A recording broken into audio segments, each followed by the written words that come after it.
Okay, let's talk about GTA 6. We talked about this before. I've said this before, that GTA 6 trailer looks like a joke. So many people comment on my video that I did last time, and people talk shit. Other people agreed. Other people were threatening me. GTA 6. If you're going to threaten somebody about GTA 6, something is wrong with you and you need help. Like therapy help. Like to the point that your parents need to beat you to the bloody pulp, to the point that you will say, I'm sorry, mama and daddy. I'm sorry. Because that's how I was raised. That's how I was raised. I was raised to respect my mama and daddy. Alright? Because they gave everything to me. Alright, I'm 30 years old. They gave me everything that they had to do as what they have in their mindset. And I respect them for that shit. If you have a parent that's like that, you have a good parent. Even if they have flaws and all that shit, you have a good parent. Seriously. Alright? With GTA 6, the parent company for GTA 6 does not care. Basically, if you really think about it, Rockstar is shooting up drugs to the point that it's killing itself. And the parent is looking at it like, go ahead and kill yourself. I don't care. I'll still make money off of you, motherfucker. Sink into that shit, man. Sink into that. That's sad. That is sad. That is pathetic. That is not even not that is to the point that why do you want to be involved with a company like that? Again, GTA 6 could be good, but it doesn't look promising, which is bad. Alright? When you have a game that comes out and it looks promising, you might have a chance. But if it doesn't look promising, at least in your point of view, then something's wrong. It doesn't matter if you're one person, two persons, or 100%. If you feel like something's wrong, most likely it is. Take it from a person that is in tune and spiritual to thyself. If something is funky, if something smells fishy, most likely something's fucked up. Even if you're excited for GTA 6, if you smell something that's off, that should tell you a lot. Alright? And I love GTA. I love Rockstar. I love Grand Theft Auto. But the way that they're acting, the way that they're making Grand Theft Auto is not good. It's not good. They always focus on GTA 5 and nothing else. Look at the whole thing with Red Dead Redemption Online. I don't have to talk about it. There's other people that talk about it way better than I can. Shout out to those people. Respect to those people, to be quite honest with you. Because I can't talk about it justice the way they can. And I know some people might argue with me, saying that, oh, you're not bringing out these stuff. But I'm all like, I'm not that type of person that will bring out these stuff. Look at a YouTuber that will do it, that can do it better than I can. All I am is a fan that looks at Rockstar to the point that, look, I know some brothers and some sisters that want to play GTA 6. They want to play that game once it comes out. You know what I told them? I want Bully 2. And they stay silent. Because they know deep inside of themselves, Bully 2 should have came out before GTA 6. It should have came out after Red Dead 2. I'm dead serious. I don't give a fuck if you had the old structure of the game back in the PS3 era. You can grab that structure that is old and adapt it and update it to make it current now, where it take time. No shit. That's what gaming is all about. You take time to make the game. You mean to tell me you don't want to take time to grab the old model of Bully 2 and adapt it and change a few things instead of just restarting the whole thing, which takes you even longer to do. At least you have a frame, you have a skeleton to work on. When you scrapped everything and you start all over, you have to make that skeleton now. Instead of having that skeleton being there and you can work upon it. That's what I do with my RPG video game in RPG Maker Fez in the 3DS. Take something that you have and change a few things. That's what old video game developers used to do. Why you can't do that now?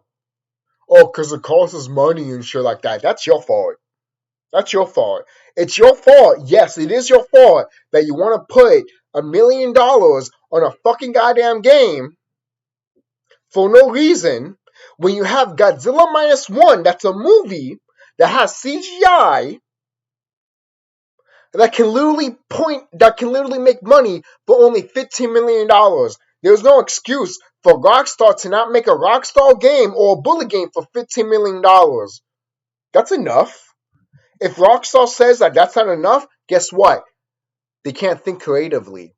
They can't. They can't think of expansively. A creative person would take that $15 million and be like, okay, this is the budget that I can hold, and that's fine. Let me be creative with it. The best movies and the best video games of all time have literally looked at low budgets of what they had and they walked around it to the point that it's become icons and legends in the industry of gaming and movies. Prove me wrong. Prove me wrong. And I know you will not prove me wrong. Because there's movies and video games that are out there that have proved you wrong. And also these mono games. You mean to tell me you can't spend $15 million on a mono game and make more than what you're making right now? I mean, more than what you make from making that video game? I call bullshit.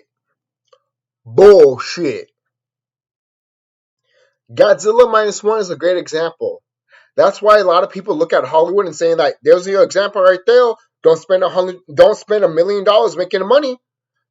If you can don't spend more than $20 million making a movie or a game if you can only spend $15 million. To be honest, $15 million for a video game is a lot. When you really think about it. I know you might have to downgrade the graphics and all that stuff, but who cares? Hardcore gamers won't give a shit. Because we grew up with the 8-bit era.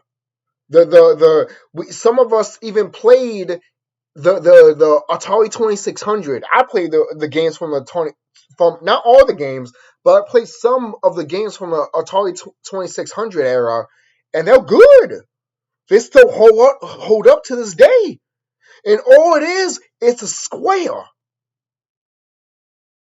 It's one of the best video games of all time that's still talked about. And it's called Adventure. Adventure is dope. For the Atari 2600? Are you kidding me? That game is awesome. And it inspired Legend of Zelda 1 for the Nintendo system. I don't know if this is true, but I even heard also that Grand Theft Auto 1 was even inspired by Adventure on the Atari 2600. I'm not saying that's true. It's just something that I've heard over the years. I'm not saying it's true or it's accurate. It's just something I've heard over the years. But I wouldn't be surprised if it is true. Because they looked at that game and the people that played that game respected it, understood it, and they understood that, hey, even having low graphics doesn't mean it makes a game. Some people don't even play Final Fantasy 11. I mean Dragon Quest 11. And the reason I mentioned Dragon Quest 11 is because it's one of the best model games of all time. It reminds you of the old classic 90s games. There's literally a video out there on YouTube literally saying that Dragon Quest XI is literally 90s games in modern era. They are not gone. Dragon Quest XI is literally a 90s game that has been taken from the 90s and been pulled into the modern era to become what it is. Dragon Quest XI, especially the S edition, either way, the original version or the additional version, the standard edition version, you will have a good time with Dragon Quest XI. Dragon Quest XI with its original content has so much shit in it that even today that I feel like I haven't fucking completed it. I feel the same way with GTA 4. You know why? Because the world is massive. It makes you feel like there's more than what you think it is, even if you did explore everything that you did. That is what people want in their modern video games, guys. They don't care if it's open world. Look. What they care about is a nice little sandbox area. They can go around like Super Mario Bros. 64 and do other stuff that you can do, and then also do other stuff that is not part of the story, and you just want to have fun so you can take a break of the story. Is that gone? That's not gone. That's a good thing. That's more bang for your buck. But nowadays, people think that is lazy and think that that's stupid. We need to have all the content in the story, and once it's done, it's done. No, that's not how it was back when I was growing up. When the story ended, guess what? There was more content to do. Because you didn't beat the game, motherfucker. It's like with Pokemon. You never beat the game. That's why some of these modern people cannot play old Pokemon games. Because it's never beaten. I told my cousin, hey, have you ever beat Pokemon? He's like, it's never beaten. You can never beat it. You can never beat Pokemon. In the story sense, as you as a trainer becoming the best Pokemon trainer ever, it never stops. It never stops. That's the story for Pokemon. For you to be the most best Pokemon trainer of all time, it doesn't stop. That's why I love some of these games like Shin Megami or the original Final Fantasy games from 1 through 6 or 7 and 8 and 9. Oh my god, don't get me started with Final Fantasy 9. Oh, I would kiss its ass to the moon. And it deserves it. Final Fantasy 9 is awesome. If you don't think so, look at the guy that created Final Fantasy. He literally says Final Fantasy 9 is his personal favorite. As he should. Because he thinks that Final Fantasy 9 is everything what a Final Fantasy should be. I agree. Look at Final Fantasy 9. Play that game. When I first played that game, it reminded me of Kingdom Hearts. And I was just like, why hasn't Zidane went to the Kingdom Hearts universe?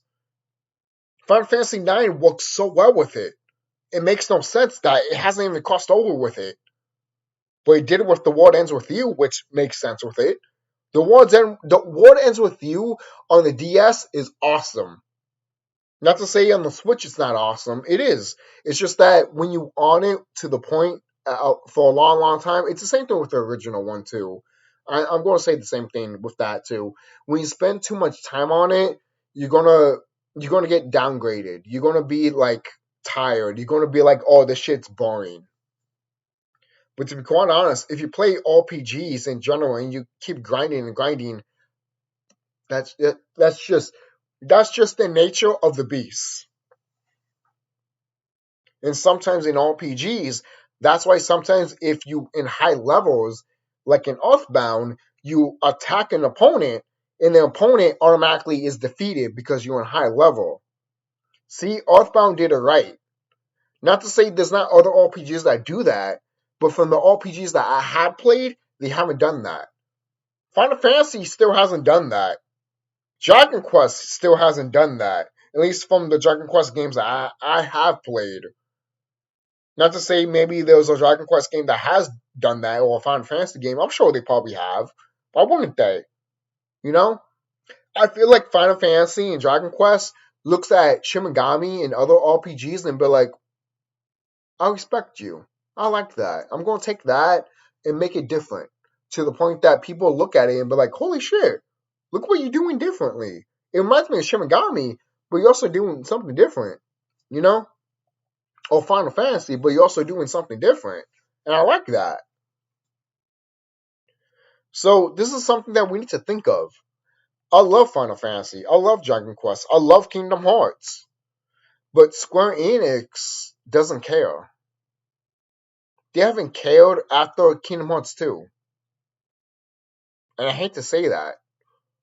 Because I love Kingdom Hearts 358/2 days, and I love Birth by Sleep. And I actually enjoyed Dream Drop Distance despite its flaws. Trust me, when I played Dream Drop Distance, the Sora stuff pissed me off to no end. Until Sora was just like, when he grabs a Keyblade and he's talking to Xemnas and he speaks what he speaks, and I'm just like, how can you take a character that made me feel like what are you doing to him, and then by the end I'm just like, thank you. You automatically know what Sora is by the end of the game, but then through the whole game you treat him like he's fucking stupid. Stop that. Sora is not stupid. He's never been stupid. He's been goofy because he hangs out with Donald and Goofy, but overall, he's not stupid. Like Goku. The reason they do that is because female fans that love this stuff enjoy it and want to be with it and think it's cute. But I even found out that some female anime fans don't like that shit either. They like strong protagonists. They love strong men. They love strong people that can kick ass. And you know those anime characters that they keep in the background because they're too powerful, but then when shit happens, they show them. They used to do that with Goku. Bitches, women used to get wet with Goku when Goku used to do that. Now they don't do that anymore. They get wet with Vegeta. I don't blame them. Still, if you tell me right now, who's your favorite character of Dragon Ball Z? It's Vegeta. Vegeta is awesome. I love Vegeta. He has the best arc in Dragon Ball history. I remember telling my friend that. My friend was like, you think so? I'm like, no, I know so. You kidding me? Becoming a villain, then becoming an anti-villain, and then eventually becoming a hero? Are you kidding me? That is a story arc. With Goku, Goku is just like, let me fight you because I want to be stronger. Look, as a kid, I love Goku. I did. I'm going to admit that right now. I love Goku like fucking crazy. But as I got older, I started liking Vegeta more. Because I realized Goku is just a piece of shit. And I hate to say that to Goku because I love Goku. Goku's awesome. When he could be awesome, he could be awesome. But when you made him into a piece of shit or made him to like not likable, I'm just like, this is why we have Vegeta. And I have heard that the guy that created Dragon Ball, he doesn't like Vegeta. I mean, he doesn't like Goku. He likes Vegeta more. I can't blame him. But he's the creator of Dragon Ball. He did that to himself. And a side note, too, the guy that created Dragon Ball Z and Dragon Ball does the art style for Dragon Quest. So if you ever want to get that Dragon Ball fix, play Dragon Quest. Trust me, you will get that fix. Oh, trust me, you will. If you want a modern Dragon Quest, if you want a modern Dragon Ball Z, Dragon Quest got you covered. Trust me, it does. It does. Especially Dragon Quest 11. Oh my gosh. Oh my god. It got you covered. It really does got you covered, man. It got you covered in spades, man. Dragon Quest XI is beautiful. I know some people might talk shit about the villain, but the villain is the villain. I like the villain. I like Mordigan. I do. I do like Mordigan. The only villain that I have a pit peeve with is the final boss. Even though he's hyped, when you look at the ancestors and the ancients, they hype him up like crazy. Kind of like what they do with um the final boss with in Dragon Quest V. Um in the original version they don't hype him up, but in the remake on the DS they hype him up like crazy. And I like that. I like that they hype up the villain in the background and then eventually you see the villain front and center. Always been a big fan of that. Like, hey, if there's a villain out there, at least talk about him with stories, or when you look at books in the shelf and everything like that, or when you talk to NPCs, they talk about it. Because at that point you'd be like, oh, okay, he's in the background. And that's fine. And I like that. I like when the main villain is in the background while his minions are doing something that's way more fucked up. I've always been a fan of that. That's why I love Dragon Quest V. Dragon Quest V, the guy that created Dragon Quest, literally says Dragon Quest V is his personal favorite. It's the same thing with the guy that created Final Fantasy. He literally said Final Fantasy IX is his personal favorite. If you haven't played those games, then you don't know the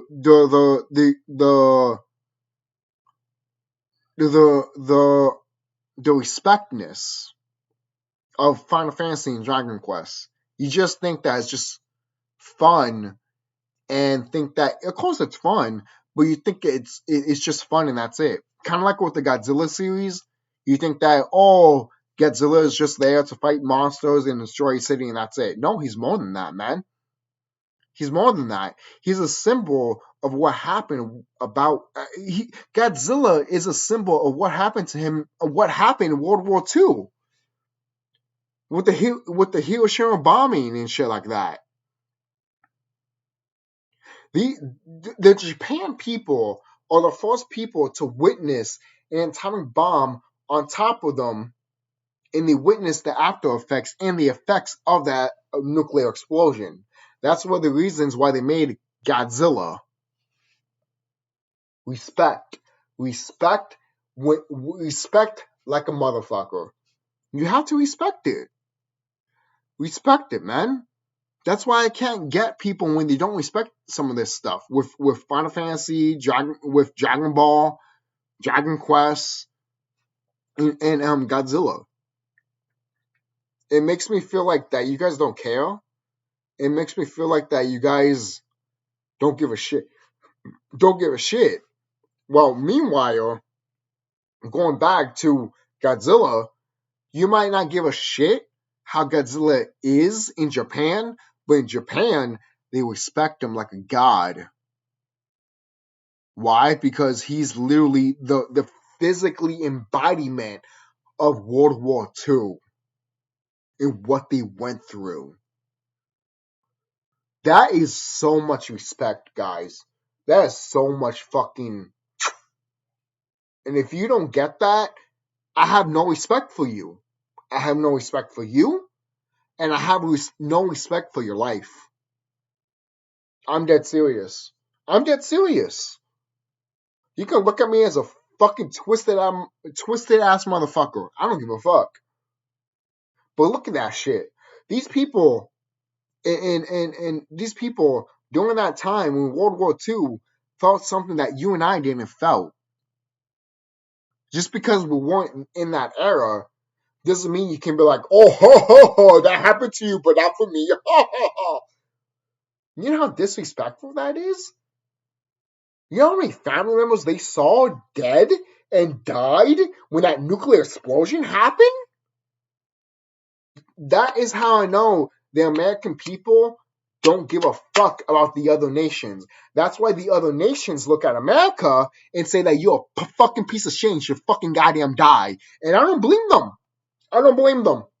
I don't blame them. United States is literally bullshit. Not to say there's not other nations that are like that, but United States is the epitome of bullshit. It is rooted in bullshit. Because the people that made the United States, because the United States is actually a corporation, not a country, it's a corporation.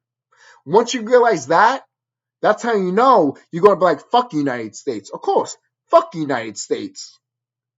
Don't say fuck the land because you were born on this land, but fuck the United States because it's a corporation. You see? You see what I'm talking about here? And if you don't get it, well, that's fine if you don't get it. But if you have an attitude of like, well, I don't get it, fuck you, guess what? Then go fuck yourself. I don't care. What are you going to do? Come at me and try to fight me? Motherfucker, I guarantee you that you would die in front of me before you even touch me. Because that's the power that I have. Alright? You can laugh and all you want. But I'm an Afro, as you can tell, I'm an Afro person. Meaning that my ancestors made the fucking pyramids just by going like, with sound. You can't do that shit. Do that right now. I would love to see you going like, lifting up a fucking gigantic rock and placing it to the point that you can make a pyramid. I would love to see that. I would love to see that. Prove me wrong. But I know you can't do it because you're weak like a motherfucker. And I'm not talking about to my brothers and sisters. I'm talking about to the people that think that they can do it and they try and they can't do it because they're not part of nature or they're not part of the Afro spectrum. Go ahead and say it's racist. Go ahead and say it's fucked up. Guess what?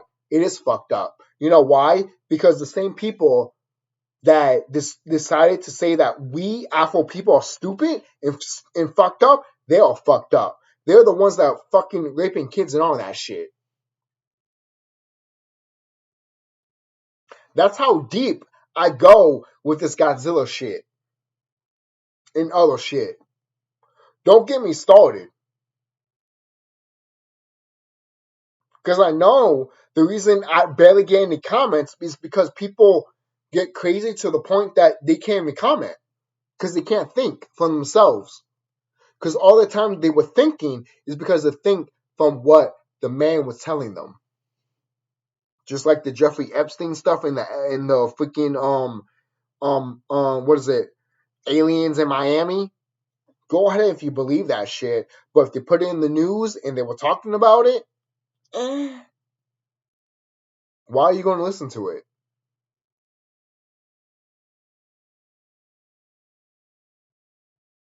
Especially if you're a brother or a sister. You shouldn't listen to it. There's brothers out here, and maybe some sisters, but I've been noticing more brothers out here pointing that out, and I'm over here like, go ahead and laugh at me. Go ahead and say that, this and that. But I still think it is a distraction. And at that point, I'm going to think you're part of these wicked ones.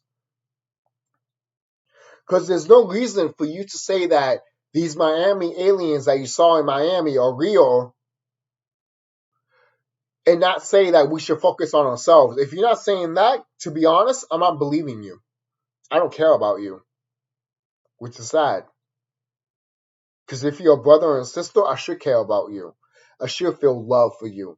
But if you acting like that,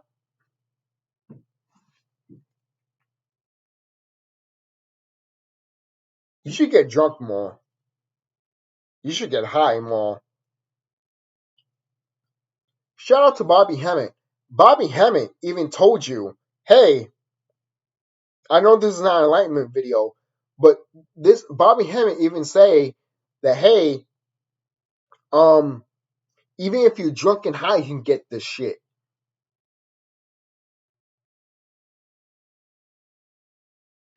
What, you going to disown what he said because you disagree one little thing? That's it. That's all I need to say. I disagree with a lot of things that some brothers and sisters say around here too, but I don't look at them to the point that, oh, I don't want to look at their shit. The only time I don't do that is when shit happens and they be like, oh, this is real and this is real, this is real, when the news is talking about it. That's when I be like, you're all part of these wicked ones, aren't you? No, I'm not. Okay then. But why you make me think that you are part of it? Oh, that's your fault. Is it really? Is it really? When I can literally meditate to the point that I ask Mama Planet and the cosmic herself, and she can literally tell me instantly. You don't listen to your front head, you listen to the back of your head. Does that make sense? Because the back of your head is your subconscious. The front of your head is the one that's trying to trick you. The monkey brain. That's what they call it. So all of this stuff with this new stuff that you see with Godzilla and Khan and stuff like that, you just have to appreciate it, man. Especially in spiritual enlightenment way. In a spiritual enlightenment way, they're talking about the Titans from ancient times, man. Pay attention to these movies. These movies are real. You just didn't put as much emphasis as they wanted to because it's a movie at the end of the day. If you want to entertain you instead of giving you knowledge. You see? Not to say there's not movies out there that will give you knowledge, but there's movies out there that will give you knowledge, will be entertaining at the same time. Those are the type of movies that make money to the point that everybody's talking about, like Batman, the Avengers, and Godzilla. Something to think about. All right? And the Marvel stuff. Well, I think I mentioned that, right? So, see you guys later. Don't forget to like, comment, subscribe, and be safe.